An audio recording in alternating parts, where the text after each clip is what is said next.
À ce jour, la plupart des cas de Zika ont été constatés en Amérique du Sud. Mais en Afrique, l'Afrique du Sud et le Cap-Vert sont aussi touchés par la maladie. Ce changement pourrait signifier une possible propagation au continent. D'après l'Organisation mondiale de la santé, le virus Zika se propage de manière exponentielle. Reste à savoir si les populations d'Afrique doivent ou non s'en inquiéter. Parce que nous avons déjà Ebola qui nous combat. Si on ajoute Zika, cela aggravera tout. Peu de gens le connaissent. On ne sait pas si on peut le contrôler. On ne sait pas si on peut en guérir. On ne sait pas comment il se transmet. À l'évidence, je dois en avoir peur. Aujourd'hui, le Cap-Vert est le plus affecté avec une épidémie locale. En Afrique, un pays fait état de cas.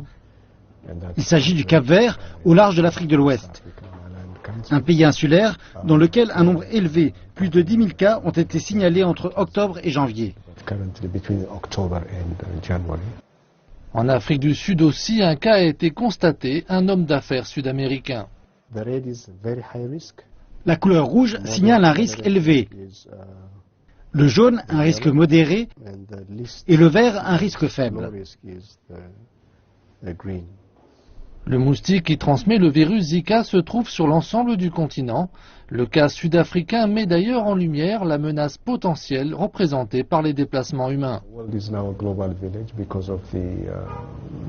Aujourd'hui, avec les moyens de transport modernes, la planète est un village mondial. Une personne infectée arrive dans votre pays et le moustique la pique. Et voilà, le cycle se poursuit tant que ce moustique survit.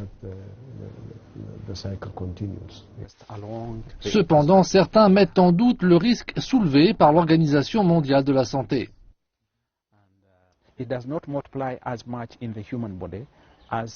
Tout d'abord, ici en Afrique, la souche que nous avons ne se multiplie pas autant dans le corps humain que celle présente en Amérique du Sud. Deuxièmement, bien que nous ayons des moustiques capables de le transmettre, la plupart de ces moustiques se trouvent dans la forêt. Et en forêt, ils piquent la nuit, à la nuit tombée, à l'aube ou en pleine nuit lorsque les gens ne s'y trouvent pas. Donc il n'y a que peu de risques que des gens se trouvent en forêt la nuit et se fassent piquer.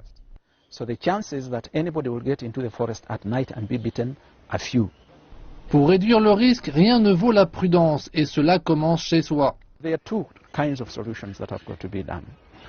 Il existe deux sortes de solutions qui doivent être appliquées. Une consiste à aseptiser son foyer. Le but est de s'assurer que les lieux de ponte où des moustiques peuvent se reproduire soient réduits autant que faire se peut. L'autre, bien sûr, est la production d'un vaccin. À l'heure qu'il est, il n'en existe pas. Aucun vaccin ne devrait être disponible avant un an. L'éruption du virus Ebola a démontré que plusieurs pays du continent africain n'ont pas les moyens de gérer les épidémies. Les mesures de prévention demeurent donc essentielles pour garantir que le virus Zika ne frappe pas l'ensemble du continent.